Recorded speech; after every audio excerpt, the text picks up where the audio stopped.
5 अगस्त सन 2020 को प्रधानमंत्री के हाथों राम मंदिर का भूमि पूजन होता है। अयोध्या के उस राम मंदिर के लिए, राम लला को एक छत दिलाने के लिए अनेक कार सेवकों ने अपने प्राण तक की बलि दे दी। और वहीं ऐसे कार सेवक भी हैं जो उस समय पर अयोध्या के आंदोलन से जुड़े रहे और समय समय पर कार सेवक अयोध्या की ओर कूच करते रहे।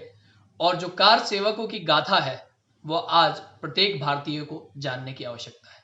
मुलायम सिंह ने किस तरह से कार सेवकों के ऊपर अत्याचार किया वह भी जानने की आवश्यकता है।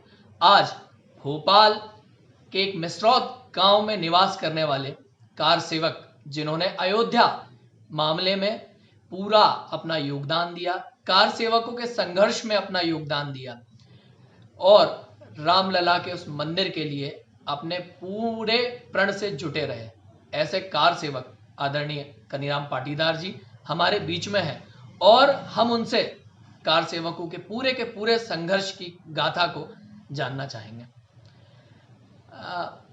दादाजी, ये जो अयोध्या के कार सेवकों की पूरी गाथा रही और किस तरह से कार सेवकों ने संघर्ष किया, वो आप हमारे दर्शकों को बताएं।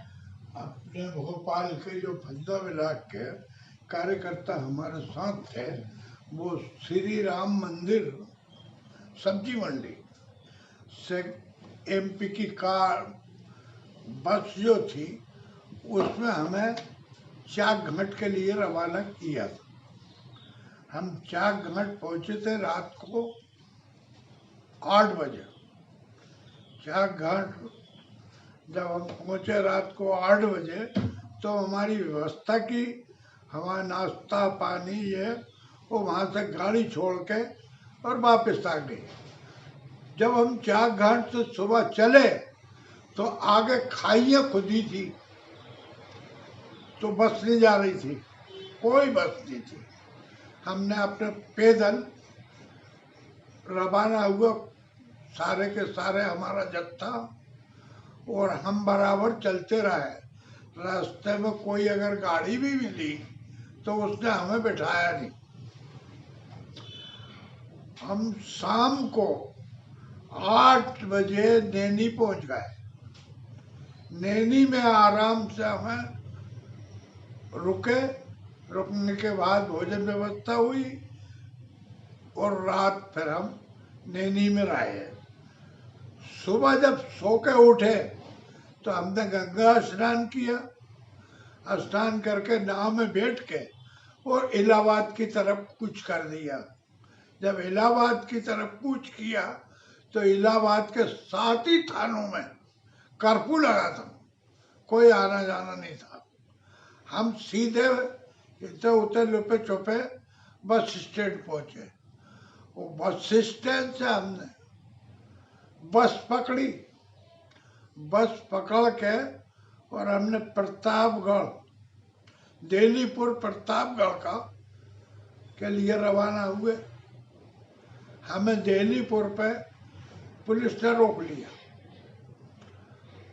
रोक के हमें 2-2, 4-4 डंडे भी उनने मारे। मेरे हाथ में ध्वजा थी श्री राम की, मेरे हाथ से ध्वजा छूट के बस में नीचे झुक गई, लेकिन मैं भी नीचे गिर गया और उनने हमें दिल्लीपुर पर छोड़ दिया। वहां से हम जंगल की ओर थोड़े रवाना हुए। एक किसान के यहाँ पहुंचे। हमने, भैया हम तुम्हारे धान के गट्ठे बांध देंगे, जो कुछ तो क्या मजदूरी लोगे? हमने कहा कोई मजदूरी नहीं, शाम को हमारी भोजन व्यवस्था कर देना। 4-4, 6-6 गट्ठे धान के बांधे। इतने में फिर पुलिस आ गई। पटेल को बुलाया, कहे मजदूर कहाँ से लाया? तो के आस पास के हैं। अच्छा, यहाँ गाड़ी में। जब उसको तकलीफ दी, खींचतान करी, तो उसने कह दिया भैया हमें, वहां से उनने पुलिस ने बिठाया और वापस दिल्लीपुर ला गए। बस में बैठाया वो कहीं जंगल की ओर छोड़ दो जंगल में। हमने कहा हम जंगल नहीं जाएंगे। हम उस वक्त 55 आदमी थे जब दिल्लीपुर पे अब रवाना हुए। 55 आदमी से हमारे कुछ कार सेवक गाड़ी के चक्के के सामने सो गए, या तो हमें बस स्टैंड छोड़ो या जेल भिजवा दो। अगर जेल नहीं भिजवा रहा हो तो हमें बस स्टैंड वापस छोड़ दो, जंगल नहीं जाएंगे। उन्होंने वापस बस में बिठाया हमें और हमें बस स्टैंड रवाना कर दिया। बस स्टैंड पे हम फिर गंगा में नहाए, नहाने के बाद फिर बस स्टैंड आए और आने के बाद रेल की पटरी पे जंग चल रही थी, गाड़ी तो कोई चल नहीं रही थी। हमने रेल की पटरी पकड़ी। शाम को 7 बजे हम चिलविला पहुंच गए। चिलविला में एक पटेल ने बहुत अच्छी व्यवस्था की थी, उसमें और भी कार सेवक हजारों थे, हमारे आगे भी थे पीछे भी थे, और हमारे कुछ रुके भी थे। तो हमें भी उनने रोका। रोकने के बाद भोजन व्यवस्था करवाई हमारी 55-56 आदमी की। इस बीच में हम से कहा आप रात रहिए, ठहरिए जहाँ प्रेम से, रात को 4 बजे मैं जगा दूंगा तो आप उठ के चले जाएंगे, नहीं तो हमें पुलिस परेशान करेगी। उनने रात को 4 बजे हमें रवाना कर दिया।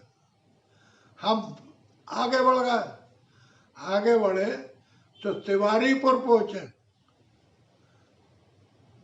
तिवारीपुर जब पहुंचे तो वहां चावल के बोरों की छल्ली लगी थी, भोजन बन रहे थे, सब व्यवस्था थी।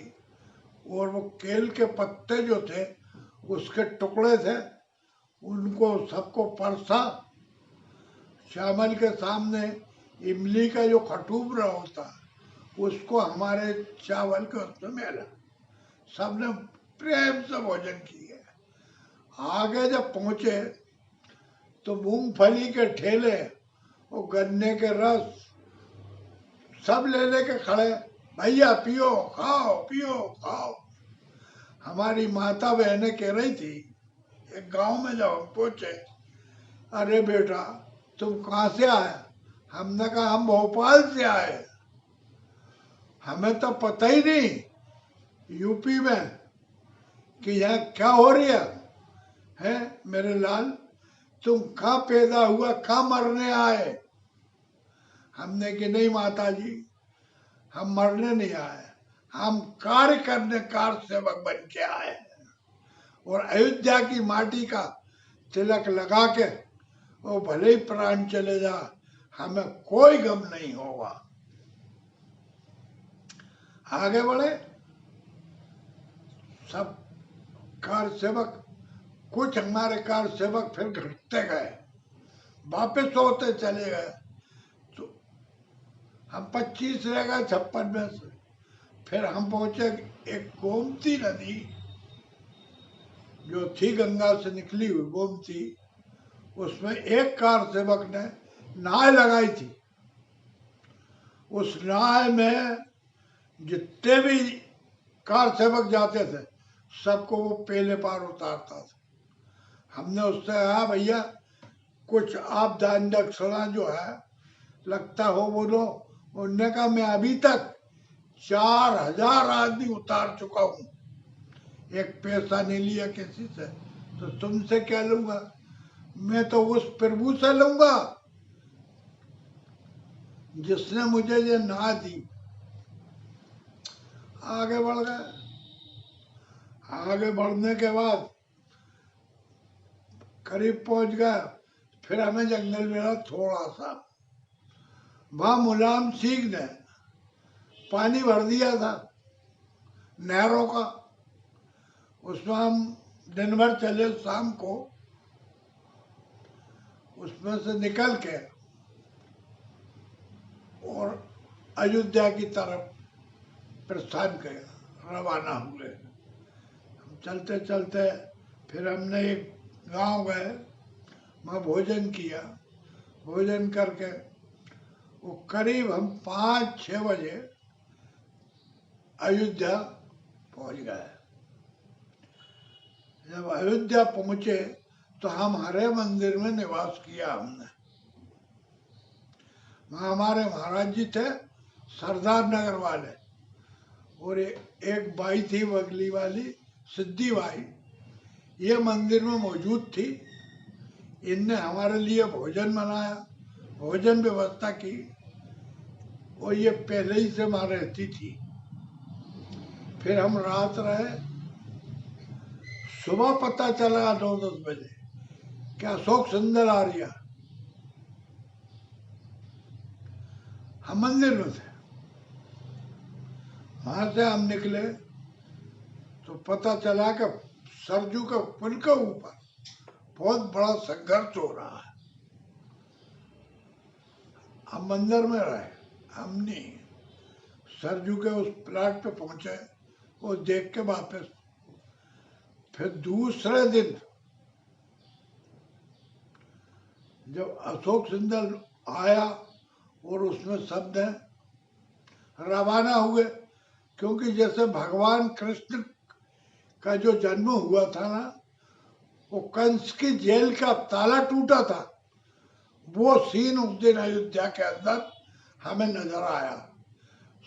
3-3 मंजिल तक मुलायम सिंह की मिलिट्री लगी थी, जिसमें संघर्ष के साथ रिवाल्वर खींचे हुए कोई चिड़िया का बच्चा तो गुंजा, मगर सारे कटघरे टूटे नीचे उतर गए थे और रास्ता खुला था। खुलने के बाद जब बाबा बैरागी ने सोचा कि सारी जनता जा रही, अपन क्या कर रहे हैं, अपन भी चलो, तो वो जो धक्के ठेले होते हैं ना, उनमें बाबा उन बैठ गए। वो पहुंचे तो गए, मंदिर पे गए। किसी के पास ना तो हथौड़ा था, गांठे नहीं, औजार कुछ नहीं था। हमने थोड़ी बहुत वो जालियां मरोड़ी और वापस आ गए, क्योंकि कुछ था ही नहीं तोड़ने। इतने में कुछ लोगों ने बसों में आग लगा दी, भगदड़ मच गई। पुलिस ने, मिलिट्री ने, कौन ने फोन किया आईजी को।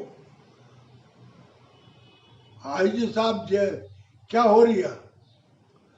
उनने कहा मैं तो लखनऊ में बैठा, मुझे पता ही नहीं जब गोलियां चली।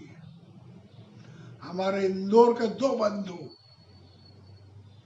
चढ़ गए शिखर पे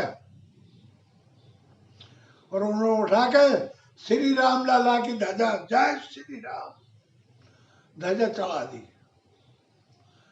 जब पुलिस ने गोली चलाई तो वो दोनों नीचे आए। पशु बंदर ने सोचा ये अजूबा है क्या, उसने वो झंडे को थाम लिया, वो ध्वजा लगी रही। हम वापस मंदिर आ गए। आगे की गाथा फिर बहुत लंबी थी। इसके बाद अयोध्या में कार सेवकों ने किस तरह से संघर्ष किया, किस तरह से भोपाल से लेकर तो इलाहाबाद, चाक घाट होते हुए अयोध्या में प्रवेश करना और फिर मुलायम सिंह द्वारा नहर का पानी छोड़ देना। गर्दन गर्दन तक, नाक नाक तक कार सेवकों की पानी भरा हुआ था। उसके बाद में भी संघर्ष करते हुए कार सेवक आगे बढ़ गए। हर कार सेवक के मन में एक ही प्रश्न था कि अयोध्या पहुंच जाए, अयोध्या की जो मिट्टी है उसका तिलक हो जाए, चाहे उसके बाद में प्राण निकल जाए। मुलायम ने जिस तरह से गोली चलाई, जिस तरह से 2 बंधुओं ने जाकर अयोध्या में ध्वज लगाया, किस तरह से वानर प्रजाति ने अयोध्या में उस ध्वज को थाम कर रखा, किस तरह से वहां का आईजी लखनऊ पहुंचा दिया जाता है और जवाब नहीं दे पाते। अशोक सिंघल के पहुंचने पर किस तरह से कार सेवकों ने संघर्ष किया, इन सभी प्रश्नों के जवाब शायद हमें मिल गए होंगे। कार सेवकों के लिए उस समय पर जो प्रशस्ति पत्र दिया गया था, आज वो प्रशस्ति पत्र भी हमारे पास है। ये वह प्रशस्ति पत्र है जो आदरणीय कनीराम पाटीदार जी को उस समय पर बतौर कार सेवक दिया गया था। तो राम मंदिर का निर्माण होना, राम मंदिर का भूमि पूजन होना इतना आसान नहीं था। इस वीडियो के माध्यम से आप सभी समझ सकते हैं। इस वीडियो के माध्यम से हमारी जो आने वाली पीढ़ी है या जो हमारे नौजवान हैं, उनको आज वो किस तरह से हर्षोल्लास के साथ राम मंदिर का भूमि पूजन का जो महोत्सव है वो मना पा रहे हैं। इसके लिए एक एक कार सेवक का जो बलिदान है, एक एक कार सेवक का जो संघर्ष है, वो बहुत ही अतुलनीय और महत्वपूर्ण है। मेरा भोपाल के समस्त जितने भी हमारे युवा हैं उन सभी से आग्रह है, इस वीडियो को शेयर करिए ताकि प्रत्येक व्यक्ति तक राम मंदिर और राम मंदिर से जुड़े हुए कार सेवकों का संघर्ष पहुंच पाए। बहुत बहुत धन्यवाद।